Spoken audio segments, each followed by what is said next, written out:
ನಮಸ್ಕಾರ. ನೀವು ನೋಡ್ತಾ ಇದ್ದೀರಾ ನ್ಯೂಸ್ 18 ಡಿಜಿಟಲ್. ನಾನು ರಘುರಾಜ್.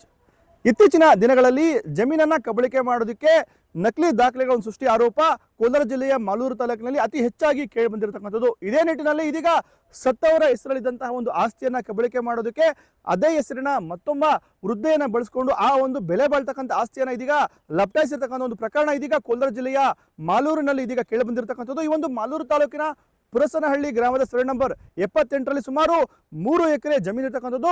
ಈ ಒಂದು ಪುರಸನಹಳ್ಳಿ ಗ್ರಾಮದ ಪಕ್ಕದಲ್ಲೇ ಮಾಲೂರಿನ ಒಂದು ಕೈಗಾರಿಕಾ ಪ್ರದೇಶ ಕೂಡ ಇರತಕ್ಕಂಥದ್ದು. ಹಾಗಾಗಿನೇ ಈ ಒಂದು ಜಮೀನಿದೆ, ಸುಮಾರು 3 ಎಕರೆ ಜಮೀನು, ಸುಮಾರು 20 ಕೋಟಿಗೂ ಅಧಿಕ ಒಂದು ಬೆಲೆ ಬಾಳುತ್ತೆ. ಹಾಗಾಗಿನೇ ಈಗ ಈ ಒಂದು ಜಮೀನನ್ನು ಕಬಳಿಕೆ ಮಾಡ್ಲಿಕ್ಕೆ ಅಂತಾನೆ ಇಟ್ಟಿಗೆ ಫ್ಯಾಕ್ಟರಿ ಮಾಲೀಕ ಖತರ್ನಾಕ್ ಒಂದು ಪ್ಲಾನ್ ಅನ್ನ ಮಾಡಿ ಇದೀಗ ಪೊಲೀಸ್ ಠಾಣೆಯಲ್ಲಿ ಪ್ರಕರಣ ಕೂಡ ದಾಖಲಾಗಿದೆ. ಜೊತೆಗೆ ಅವರು ಬಂಧನ ಒಂದು ಭೀತಿಯಿಂದ ನಾಪತ್ತೆ ಕೂಡ ಆಗಿರ್ತಕ್ಕಂಥದ್ದು. ಇನ್ನು ಈ ಒಂದು ಘಟನೆಯ ಒಂದು ಹಿನ್ನೆಲೆಯನ್ನ ಹೇಳೋದಾದ್ರೆ, ಈ ಒಂದು ಪುರಸನಹಳ್ಳಿ ಗ್ರಾಮದ ಸರ್ವೆ ನಂಬರ್ 78ರಲ್ಲಿ ಸುಮಾರು 20 ಕೋಟಿ ಬೆಳೆ ಬಾಳ್ತಕ್ಕಂಥ ಒಂದು 3 ಎಕರೆ ಜಮೀನಿದೆ. ಈ ಒಂದು ಜಮೀನಿದೆ, ಇದು ಪಿ ನಂಬರ್ ಜಮೀನಾಗಿರುತ್ತೆ. ಆದ್ರೆ ಈ ಒಂದು ಜಮೀನಿನ ಮಾಲೀಕರು ವೆಂಕಟಮ್ಮ ಅವರು ಕಳೆದ 45 ವರ್ಷಗಳ ಹಿಂದೆನೆ ಮೃತಪಟ್ಟಿರ್ತಾರೆ. ಆದ್ರೆ ಈ ಒಂದು ಜಮೀನನ್ನ ಹೇಗಾದ್ರೂ ಮಾಡಿ ಕಬಳಿಸಬೇಕು ಅಂತಕ್ಕಂಥ ನಿಟ್ಟಿನಲ್ಲಿ ಈ ಒಂದು ಜಮೀನಿನ ಪಕ್ಕದಲ್ಲಿ ಇರತಕ್ಕಂಥ ಒಂದು ಇಟ್ಟಿಗೆ ಫ್ಯಾಕ್ಟರಿ ಮಾಲೀಕರು ಆಗಿರ್ತಕ್ಕಂಥ ಮಾಲೂರು ನಗರದ ನಿವಾಸಿ ಇನ್ನು ಅಂಬರೀಶ್ ಅವರಿದ್ದಾರೆ.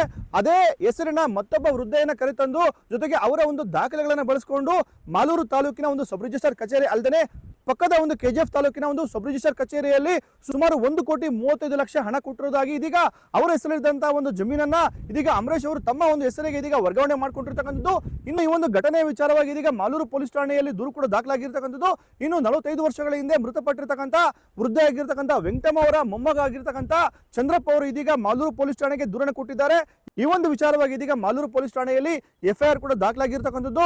4 ವಿರುದ್ಧ ಇದೀಗ ಎಫ್ಐಆರ್ ದಾಖಲಾಗಿದೆ. ಮೊದಲ ಆರೋಪಿಯಾಗಿ ಏನು ಅಂಬರೀಶ್ ಅವರು, ಜೊತೆಗೆ 2ನೇ ಆರೋಪಿಯಾಗಿ ವೆಂಕಟಮ್ಮ ಅವರು, ಮತ್ತೆ 3ನೇ ಆರೋಪಿಯಾಗಿ ಅವರ ಮಗ ಆಗಿರ್ತಕ್ಕಂಥ ಶ್ರೀನಿವಾಸ್ ಅವರು, ಜೊತೆಗೆ ಈ ಕೃತ್ಯಕ್ಕೆ ಒಂದು ಸಹಕಾರ ನೀಡಿದಂತಹ ಒಂದು ಆರೋಪದಲ್ಲಿ ಜ್ಯೋತಿ ಎಂಬುವರ ವಿರುದ್ಧ ಇದೀಗ ಪ್ರಕರಣ ಕೂಡ ದಾಖಲಾಗಿದೆ. ಈ ಒಂದು ಘಟನೆಗೆ ಸಂಬಂಧಪಟ್ಟಂತೆ ಈಗಾಗಲೇ ಪೊಲೀಸರು ಆರೋಪಿಗಳನ್ನ ಇದೀಗ ಬಂಧನ ಮಾಡತಕ್ಕಂಥ ನಿಟ್ಟಿನಲ್ಲಿ ಬಲೆ ಕೂಡ ಬೀಸಿರ್ತಕ್ಕಂಥದ್ದು. ಇನ್ನು ಈ ಒಂದು ವಂಚನೆ ಪ್ರಕರಣಕ್ಕೆ ಸಂಬಂಧಪಟ್ಟಂತೆ ಮತ್ತಷ್ಟು ವಿವರ ಹೇಳೋದಾದ್ರೆ, ಈಗಾಗಲೇ ಮೃತಪಟ್ಟಿರ್ತಕ್ಕಂಥ ವೆಂಕಟಮ್ಮ ಅವರು ನಾಗಪ್ಪ ಅವರ ಪತ್ನಿ ಆಗಿರ್ತಾರೆ. ಅವರ ಹೆಸರಲ್ಲಿ 3 ಎಕರೆ ಪಿ ನಂಬರ್ ಜಮೀನು ಇರುತ್ತೆ. ಹಾಗಾಗಿನೇ ಅವರು ಮೃತಪಟ್ಟಿರೋ ಕಾರಣಕ್ಕಾಗಿ ಅವರ ಮಕ್ಕಳು ಈ ಒಂದು ಜಮೀನಿಗೆ ಸಂಬಂಧಪಟ್ಟಂತೆ ಯಾವುದೇ ಒಂದು ದಾಖಲೆ ಕೂಡ ಮಾಡ್ಕೊಂಡಿರೋದಿಲ್ಲ. ಈ ನಿಟ್ಟಿನಲ್ಲಿ ಆ ಒಂದು ಜಮೀನನ್ನ ಲಪ್ಟಾಯಿಸೋದಕ್ಕೆ ಅದೇ ಒಂದು ಪುರಸನಹಳ್ಳಿ ಗ್ರಾಮದ ವೆಂಕಟಮ್ಮ ಅವರು ಇದ್ದಾರೆ, ಅವರನ್ನ ಇದೀಗ ಈ ಒಂದು ಆರೋಪಿ ಆಗಿರ್ತಕ್ಕಂಥ ಅಂಬರೀಶ್ ಅವರು ಬಳಸ್ಕೊಂಡಿರ್ತಕ್ಕಂಥದ್ದು. ಅವರ ಮಗ ಆಗಿರ್ತಕ್ಕಂಥ ಶ್ರೀನಿವಾಸ್ ಅವರನ್ನ ಪುಸಲಾಯಿಸಿ ನಿಮ್ಮ ಒಂದು ತಾಯಿ ಹೆಸರಿಗೆ ನಾನು ಒಂದು ಜಮೀನನ್ನ ಮಾರಾಟ ಮಾಡಿರ್ತೇನೆ, ಮತ್ತೆ 4 ತಿಂಗಳ ಮೇಲೆ ಆ ಒಂದು ಜಮೀನನ್ನ ನನ್ನ ಹೆಸರಿಗೆ ನಾನು ವರ್ಗಾವಣೆ ಮಾಡ್ಕೊಳ್ತೇನೆ, ಈ ಒಂದು ಕೃತ್ಯಕ್ಕೆ ತಾವು ಸಹಕಾರ ಕೊಟ್ರೆ ನಿಮಗೆ ಒಂದು ಹಣವನ್ನು ಕೊಡ್ತೀನಿ ಅಂತಕ್ಕಂಥ ನಿಟ್ಟಿನಲ್ಲಿ ಒಂದು ಆಮಿಷವನ್ನು ಒಡ್ಡಿ ಅಂಬರೀಶ್ ಅವರು ಈ ಒಂದು ಕೃತ್ಯ ಮಾಡಿರ್ತಕ್ಕಂಥದ್ದು. ಈಗಾಗಲೇ ವೆಂಕಟಮ್ಮ ಅವರ ಹೆಸರಲ್ಲಿದ್ದಂತಹ ಒಂದು 3 ಎಕರೆ ಆಸ್ತಿ ಈಗಾಗಲೇ ಅಂಬರೀಶ್ ಅವರ ಹೆಸರಿಗೆ ಒಂದು ವರ್ಗಾವಣೆ ಆಗಿರ್ತಕ್ಕಂಥದ್ದು. ಇನ್ನು ಈ ಒಂದು ಖಾತೆಯನ್ನು ರದ್ದು ಮಾಡಲಿಕ್ಕೆ ಇದೀಗ ಕೆಜಿಎಫ್ ನ ಸಬ್ ರಿಜಿಸ್ಟರ್ ಕಚೇರಿಗೆ ಕರವೇ ಮುಖಂಡರು ಜೊತೆಗೆ ನೊಂದಿರತಕ್ಕಂಥ ವೆಂಕಟಮ್ಮ ಅವರು ಹಾಗೂ ಅವರ ಮಗ ಆಗಿರ್ತಕ್ಕಂಥ ಶ್ರೀನಿವಾಸ್ ಅವರು ದೂರನ್ನು ಕೊಟ್ಟಿರ್ತಕ್ಕಂಥದ್ದು. ಮಾಲೂರು ತಾಲೂಕು ಕಸ್ಬಾ ಹೋಬಳಿ ಪುರಸನಹಳ್ಳಿ ಗ್ರಾಮದಲ್ಲಿ ಸರ್ವೆ ನಂಬರ್ 78ರಲ್ಲಿ 3 ಎಕರೆ ಜಮೀನು ವೆಂಕಟಮ್ಮ ಕೋಮು ನಾಗಪ್ಪ ಅನ್ನೋರ ಹೆಸರಿನಲ್ಲಿ ಸುಮಾರು 60 ವರ್ಷದ ಹಿಂದೆ ಗ್ರಾಂಟ್ ಆಗಿರುತ್ತೆ. ಆ ವೆಂಕಟಮ್ಮ ಅವರು ತೀರ್ಕೊಂಡು ಒಂದು 45 ವರ್ಷ ಮೇಲೆ ಆಗಿಬಿಟ್ಟಿದೆ. ಆ ವೆಂಕಟಮ್ಮ ಅವ್ರ ಹೆಸರಿನಲ್ಲೇ ಜಮೀನು ಉಳ್ಕೊಬಿಟ್ಟಿರುತ್ತೆ. ಅವ್ರ ಮಕ್ಕಳಾಗಲಿ ಅವ್ರ ಮೊಮ್ಮಕ್ಕಳಾಗಲಿ ಯಾವುದೇ ರೀತಿಯಲ್ಲಿ ಪಾವತಿ ವರ್ಷ ಖಾತೆ ಮಾಡ್ಕೊಂಡಿರೋದಿಲ್ಲ. ಆ ಮಾಡ್ಕೊಂಡಿಲ್ಲ ಅನ್ನೋ ಕಾರಣಕ್ಕೆ ಅದನ್ನು ತಿಳ್ಕೊಂಡು ಕೋಟ್ಯಾಂತರ ರೂಪಾಯಿ ಆಸ್ತಿ ಬಾಳುತ್ತೆ, ಇದನ್ನು ಕಬಳಿಸ್ಬೇಕು ಅನ್ನೋ ಉದ್ದೇಶದಿಂದನೇ ಈ ಆಸ್ತಿಗೆ ಅಟ್ಯಾಚ್ಮೆಂಟ್ ಇರ್ತಕ್ಕಂಥ ಈ ಇಟ್ಟಿಗೆ ಕಾರ್ಖಾನೆ ಓನರ್ ಅಂಬರೀಶ್ ಏನಿದ್ದಾರೆ, ಅವರು ಇನ್ನೊಬ್ಬ ನಕಲಿ ವೆಂಕಟಮ್ಮ ಸಿದ್ದಪ್ಪ ಅನ್ನೋರನ್ನ ಕರ್ಕೊಂಡು ಹೋಗ್ಬಿಟ್ಟು ಅವ್ರ ಹೆಸರಿನಲ್ಲಿ ಅವ್ರಿಗೆ ಏನು ಮಾಡ್ತಾನೆ ಅಂದರೆ, ನಿಮ್ಮ ಹೆಸರಿನಲ್ಲಿ ಯಾವುದೋ ಒಂದು ಜಮೀನು ನಾನು ಕೊಂಡ್ಕೊಂಡಿದ್ದೀನಿ, ಆ ಜಮೀನು ನಿಮ್ಮ ಹೆಸರಿನಲ್ಲಿ ರಿಜಿಸ್ಟರ್ ಮಾಡ್ತೀನಿ, ಒಂದು 4-5 ತಿಂಗಳಾದಮೇಲೆ ಮತ್ತೆ ನನ್ನ ಹೆಸರಿಗೆ ಮಾಡ್ಕೋತೀನಿ, ಆಮೇಲೆ ಏನೋ ನಿಮ್ಗೆ ಸ್ವಲ್ಪ ದುಡ್ಡು ಕೊಡ್ತೀನಿ ಬರ್ರಿ ಅಂತ ನಂಬಿಸಿ ಕರ್ಕೊಂಡು ಹೋಗ್ಬಿಟ್ಟು ಮಾಲೂರು ಸಬ್ ರಿಜಿಸ್ಟ್ರಲ್ಲೇ ಅಂತ ಹೇಳ್ತಾನೆ. ಮಾಲೂರು ಸಬ್ ರಿಜಿಸ್ಟ್ರಲ್ಲಿ ಅಲ್ಲ ಅಂತ ಹೇಳ್ಬಿಟ್ಟು ಮತ್ತೆ ಏನು ಮಾಡ್ತಾನೆ, ಇಲ್ಲಿ ಆಗೋದಿಲ್ಲ ಅಂತೇಳಿ ಕೆಜಿಎಫ್ ಸಬ್ ರಿಜಿಸ್ಟ್ರ್ನಲ್ಲಿ ಕರ್ಕೊಂಡು ಹೋಗ್ಬಿಟ್ಟು ಇಂಥದ್ದು ಏನೇನು ಮಾಲೂರು ತಾಲೂಕಿನಲ್ಲಿ ಇರ್ತಕ್ಕಂಥ ಕಬಳಿಕೆ ಆಗಿರ್ತಕ್ಕಂಥ ಜಮೀನು ಇವತ್ತು ಏನು ಮಾಲೂರು ತಾಲೂಕಿನಲ್ಲಿ ನಕಲಿ ದಾಖಲೆಗಳನ್ನ ಸೃಷ್ಟಿ ಮಾಡಿ ಜಮೀನುಗಳನ್ನ ರಿಜಿಸ್ಟರ್ ಮಾಡ್ತಾ ಇದ್ರು, ಅದು ಎಲ್ಲ ಜಮೀನುಗಳನ್ನು ಕೆಜಿಎಫ್ ಸಬ್ ರಿಜಿಸ್ಟ್ರಲ್ಲೇ ಆಗ್ತಾ ಇರೋದು, ಮಾಲೂರಿನಲ್ಲಿ ಯಾವುದೂ ಆಗ್ತಾ ಇಲ್ಲ. ಆ ಉದ್ದೇಶದಿಂದನೇ ಕರ್ಕೊಂಡು ಹೋಗ್ಬಿಟ್ಟು ಈತನ್ನು ಇವತ್ತು ಯಾಮಾರಿಸ್ಬೇಕು ಅನ್ನೋ ಉದ್ದೇಶ ಇಟ್ಕೊಂಡೇ ಈತ ಕೋಟ್ಯಾಂತರ ರೂಪಾಯಿ ಆಸ್ತಿನ ಇವತ್ತು ಅವ್ರಿಗೆ ಟೋಪಿ ಹಾಕ್ಬಿಟ್ಟು ಈತನ ಹೆಸರಿಗೆ ಹಕ್ಕು ಬಿಡುಗಡೆ ಪತ್ರ ಮಾಡ್ಕೊಂಡಿದ್ದಾನೆ. ಆತನ ಬಂಧಿಸಬೇಕು, ಈ ಬಡವರು ಏನಿದ್ದಾರೆ ಗೊತ್ತಿಲ್ಲದೆ ಅವ್ರಿಗೆ ನ್ಯಾಯ ದೊರಕಿಸ್ಕೊಡ್ಬೇಕು ಅಂತ ಹೇಳಿದ್ದೀನಿ. ಅದರಿಂದ ಮಾಲೂರಿನ ಪೊಲೀಸ್ನಲ್ಲಿ ವಿನಂತಿ ಮಾಡ್ಕೊಳ್ಳೋದೇನೆಂದರೆ, ಇಂಥದ್ದು ಮುಂದೆ ಯಾವುದೂ ಆಗೋದು ಬೇಡ ಅಂದರೆ ಈತನ ಕೂಡಲೇ ಬಂಧಿಸಬೇಕು, ಈ ಬಡವರು ಏನಿದ್ದಾರೆ ಅವ್ರಿಗೆ ನ್ಯಾಯ ಕೊಡಿಸ್ಬೇಕು. ಈ ಒಂದು ಘಟನೆಗೆ ಸಂಬಂಧಪಟ್ಟಂತೆ ಅವರು ಕೂಡ ಬಹಳಷ್ಟು ಒಂದು ಆತಂಕವನ್ನು ಕೂಡ ವ್ಯಕ್ತಪಡಿಸಿದ್ದಾರೆ. ಯಾಕೆ ಅಂತ ಹೇಳಿದ್ರೆ, ಜಮೀನು ಮಾರಾಟ ಒಂದರ ವಿಚಾರವಾಗಿ ನಮಗೆ ಏನು ಅಂಬರೀಶ್ ಅವರು ಪರಿಚಯ ಆಗಿದ್ರು, ಆದರೆ ನಮ್ಮನ್ನೇ ಬಳಸಿಕೊಂಡು ಬೇರೊಬ್ಬರ ಒಂದು ಜಮೀನನ್ನು ಕಬಳಿಕೆ ಮಾಡೋದಕ್ಕೆ ನಮ್ಮನ್ನ ಬಳಸ್ಕೊಂಡಿದ್ದಾರೆ. ಹಾಗಾಗಿನೇ ನಮ್ಮ ವಿರುದ್ಧ ಕೂಡ ಇದೀಗ ಪ್ರಕರಣ ದಾಖಲಾಗಿದೆ. ಖಂಡಿತ ಅಂತವ್ರ ವಿರುದ್ಧ ಒಂದು ಕಾನೂನು ಕ್ರಮಕ್ಕೆ ಇದೀಗ ಅವರು ಕೂಡ ಒತ್ತಾಯವನ್ನು ಕೂಡ ಮಾಡಿರ್ತಕ್ಕಂಥದ್ದು. ಸರ್, ಅಂಬರೀಷ್ ಅವರು ನಮ್ಮ ತಾಯಿಯವರು ಆಧಾರ್ ಕಾರ್ಡ್ ಕೇಳಿದ್ರು. ಏನಕ್ಕಪ್ಪ ನಾನು ಕೇಳಿದೆ, ಏನಕ್ಕಪ್ಪ ನಿನಗೆ ಆಧಾರ್ ಕಾರ್ಡು ಅಂತ ಕೇಳಿದಾಗ ಯಾವುದೋ ಬೇರೆ ಊರ ಕಡೆ ಜಮೀನು ಬಂಗಾರಪೇಟೆ ಆ ಕಡೆ ಒಂದು ಜಮೀನು ತೊಗೊಂಡಿದ್ದೀನಿ, ಅದನ್ನು ಈಗ ನನ್ನ ಹೆಸರಲ್ಲಿ ಮಾಡ್ಕೊಳ್ಳೋಕೆ ಆಗ್ತಾಯಿಲ್ಲ, ನಿಮ್ಮ ತಾಯಿಯವ್ರ ಹೆಸರಿಗೆ ನಾನು ಮಾಡಿಬಿಟ್ಟು ಒಂದು 4-5 ತಿಂಗಳಾದಮೇಲೆ ಮತ್ತೆ ನಾನು ರಿಟರ್ನ್ ಮಾಡ್ಕೊಳ್ತೀನಿ ಅಂತ ಹೇಳ್ಬಿಟ್ಟು ಹೇಳಿರ್ತಾರೆ.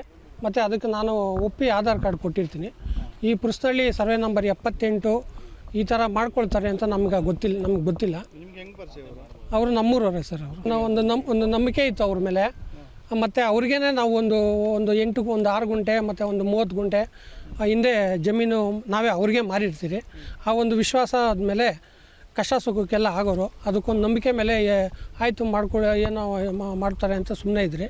ಆದರೆ ಈ ಥರ ಖರಾಬು ಜಮೀನು ನಮಗೆ ಗೊತ್ತಿಲ್ದಿರ ನಮ್ಮ ತಾಯಿಯವರಿಂದ ಹಕ್ಕು ಬಿಡುಗಡೆ ಮಾಡಿಸ್ಕೊಂಡಿದ್ದಾರೆ ಸರ್. ಆಗಲಿಲ್ಲ, ಇವ್ರ ಕಡೆಯಿಂದ ಹಕ್ಕು ಬಿಡುಗಡೆ ಮಾಡಿಸ್ಕೊಂಡಿದ್ದಾರೆ. ಹಕ್ಕು ಬಿಡುಗಡೆ ಅಂತ ಬೇರೆಯವ್ರ ಜಮೀನು, ಇವರು ಚಂದ್ರಪ್ಪ ಅವರ ಅಜ್ಜಿಯವರು ವೆಂಕಟಮ್ಮ ಅಂತ ಅವ್ರದ್ದು ಜಮೀನು.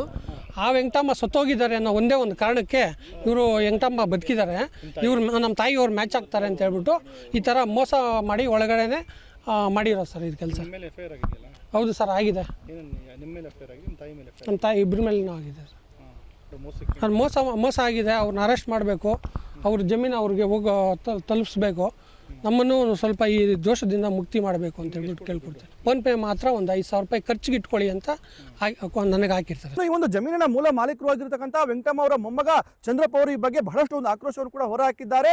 ನಾವು ಬಹಳಷ್ಟು ಒಂದು ಬಡ ಕುಟುಂಬದ ಜೀವನವನ್ನು ಕೂಡ ಮಾಡ್ತಾ ಇದ್ದೇವೆ, ಈ ಒಂದು ಜಮೀನಿನ ಮೇಲೆ ನಮ್ಮ ಕುಟುಂಬ ಕೂಡ ಆಧಾರವಾಗಿದೆ. ಆದರೆ ಈ ನಿಟ್ಟಿನಲ್ಲಿ ಈ ಒಂದು ಜಮೀನನ್ನ ಕಬಳಿಕೆ ಮಾಡೋದಕ್ಕೆ ಯಾರೆಲ್ಲ ಪ್ರಯತ್ನ ಮಾಡಿದ್ದಾರೆ ಅಂತವರ ವಿರುದ್ಧ ಒಂದು ಕಾನೂನು ಕ್ರಮ ಆಗಬೇಕು ಅಂತಕ್ಕಂಥ ಒತ್ತಾಯವನ್ನು ಕೂಡ ಮಾಡಿರ್ತಕ್ಕಂಥದ್ದು. ಇದು ನಮ್ಮ ತಾತ, ಅದು ನಮಗೆ ಗೊತ್ತಿಲ್ಲದಿರೋ ಇವರು ಏನು ಮಾಡ್ಯವ್ರೆ ಅಂದರೆ ಮೋಸ ಮಾಡಿ ಖಾತೆ ರಿಜಿಸ್ಟರ್ ಮಾಡಿಸ್ಕೊಳಕ್ಕೆ ಹೋಗ್ಯವ್ರೆ. ಹೆಂಗೆ ಮೋಸ ಮಾಡ್ಯವ್ರೆ ಅಂದರೆ ವೆಂಕಟಮ್ಮ ನಮ್ಮ ಅಜ್ಜಿ, ವೆಂಕಟಮ್ಮ ನಮ್ಮ ಗಂಡ ನಾಗಪ್ಪ ಅಂಥವು ಹೇಳಿ ಅಂಥ ವೆಂಕಟಮ್ಮನ ನಮ್ಮ ಕ್ಯಾಸ್ಟವ್ರನ್ನೇ ವೆಂಕಟಮ್ಮ ಸಿದ್ದಪ್ಪ ಅವರು ರಿಜಿಸ್ಟರ್ ಮಾಡಿಕೊಟ್ಟಿರೋರು.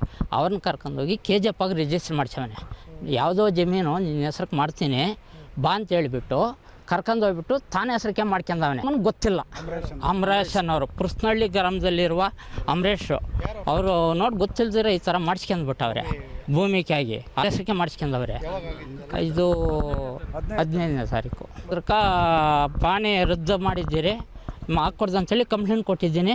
ಪೊಲೀಸ್ ಸ್ಟೇಷನ್ಗೆ ನಮ್ಗೆ ನ್ಯಾಯ ಕೊಡಿಸ್ಬೇಕಂತೇಳಿ ಪೊಲೀಸ್ ಸ್ಟೇಷನ್ಗೆಲ್ಲ ಕಂಪ್ಲೇಂಟ್ ಕೊಟ್ಟು ನಾವು ಇವಾಗ ಜೈಲಿಗೆ ಹಾಕ್ಯವ್ರೆ. ನಮ್ಮ ಅಜ್ಜಿ ಸತ್ತೋಗ್ಯವ್ಳೆ, ತೀರಾಗ್ಯವ್ರೆ. ಇನ್ನೊಬ್ಬ ವೆಂಕಟಮ್ಮನ ಸಿದ್ದಪ್ಪನ ನಕಲಿ ಮಾಡಿ ಕರ್ಕೊಂಡು ಹೋಗಿರೋದು. ಯಾವುದೋ ಜಮೀನು ನಿನ್ನ ಹೆಸ್ರಿಗೆ ಮಾಡ್ತೀನಿ, ಒಂದು 4 ತಿಂಗಳು ಇರಲಿ, 4 ತಿಂಗಳು ಆದಮೇಲೆ ನಮ್ಮ ಹೆಸ್ರಿಗೆ ಮಾಡ್ಕೊಂತೀರಿ ಅಂತೇಳಿ ಕರ್ಕೊಂಡು ಹೋಗ್ಬಿಟ್ಟು ಅವ್ರಿಗೂ ಗೊತ್ತಿಲ್ಲದಿರೋ ಯಾವುದೋ ಜಮೀನು ಅಂತ ಹೇಳಿವನೆ, ಗೊತ್ತಿಲ್ಲದಿರೋ ಕರ್ಕೊಂಡೋಗಿ ರಿಜಿಸ್ಟರ್ ಮಾಡಿಸವನೆ. ಒಟ್ಟಾರೆಯಾಗಿ ಕೋಲಾರ ಜಿಲ್ಲೆಯ ಮಾಲೂರು ತಾಲೂಕಿನಲ್ಲಿ ಇದೀಗ ಜಮೀನಿನ ಬೆಲೆ ಇದೀಗ ಗಗನಕ್ಕೇರಿರ್ತಕ್ಕಂಥದ್ದು. ಈ ನಿಟ್ಟಿನಲ್ಲಿ ಸರ್ಕಾರಿ ಜಮೀನುಗಳು ಕೂಡ ಇತ್ತೀಚೆಗೆ ಬಹಳಷ್ಟು ಕಡೆ ಅಕ್ರಮವಾದ ಒಂದು ದಾಖಲೆಗಳು ಸೃಷ್ಟಿ ಮಾಡಿ ಆ ಒಂದು ಜಮೀನು ಕಬಳಿಸ್ತಕ್ಕಂಥ ಒಂದು ಕೆಲಸಗಳು ಕೂಡ ಆಗ್ತಾ ಇದೆ. ಜೊತೆಗೆ ಮೂಲ ಮಾಲೀಕರು ಇಲ್ಲದೇ ಇರತಕ್ಕಂಥ ಒಂದು ಜಮೀನುಗಳನ್ನು ಕೂಡ ಕಬಳಿಕೆ ಮಾಡೋದಕ್ಕೆ ಬೇರೊಬ್ಬರನ್ನ ಕರೆತಂದು ಅವರ ಹೆಸರಿನಿಂದ ಮತ್ತೊಬ್ಬರ ಹೆಸರಿಗೆ ಇದೀಗ ಮಾರಾಟ ಮಾಡ್ತಕ್ಕಂಥ ಒಂದು ಜಾಲ ಕೂಡ ಪತ್ತೆಯಾಗಿರ್ತಕ್ಕಂಥದ್ದು. ಘಟನೆ ಸಂಬಂಧಪಟ್ಟಂತೆ ಈಗಾಗಲೇ ಮಾಲೂರು ಪೊಲೀಸ್ ಠಾಣೆಯಲ್ಲಿ ಪ್ರಕರಣ ಕೂಡ ದಾಖಲಾಗಿದೆ. ಈ ಒಂದು ನಿಟ್ಟಿನಲ್ಲಿ ಪೊಲೀಸರು ತನಿಖೆ ಮಾಡಿ ಈ ಒಂದು ಅಕ್ರಮಕ್ಕೆ ಯಾರೆಲ್ಲ ಸಾಥ್ ಕೊಟ್ಟಿದ್ದಾರೆ, ಜೊತೆಗೆ ಯಾರೆಲ್ಲ ವಂಚನೆ ಮಾಡಿದ್ದಾರೆ ಅಂತವರ ವಿರುದ್ಧ ಒಂದು ಕಾನೂನು ಕ್ರಮ ಜರುಗಿಸಬೇಕು ಅಂತಕ್ಕಂಥ ಒತ್ತಾಯವನ್ನು ಇದೀಗ ನೊಂದವರು ಮಾಡಿರ್ತಕ್ಕಂಥದ್ದು. ರಘುರಾಜ್, ನ್ಯೂಸ್ 18 ಕೋಲಾರ. ನಿರ್ಭೀತ, ನಿಷ್ಪಕ್ಷಪಾತ, ವಿಶ್ವಾಸಾರ್ಹ ಸುದ್ದಿಗಳಿಗೆ ಮತ್ತೊಂದು ಹೆಸರಾಗಿರುವ ನ್ಯೂಸ್ 18 ಕನ್ನಡ ಈಗ ಆಪ್ನಲ್ಲೂ ಲಭ್ಯವಿದೆ. ದಯವಿಟ್ಟು ಇಲ್ಲಿರುವ QR ಕೋಡ್ ಸ್ಕ್ಯಾನ್ ಮಾಡಿಕೊಂಡು ಆಪ್ ಡೌನ್ಲೋಡ್ ಮಾಡೋದನ್ನ ಮರಿಬೇಡಿ. ನಿಮ್ಮ ಬೆಂಬಲ ಹೀಗೆ ಸದಾ ನಮ್ಮೊಂದಿಗಿರಲಿ. ಧನ್ಯವಾದ.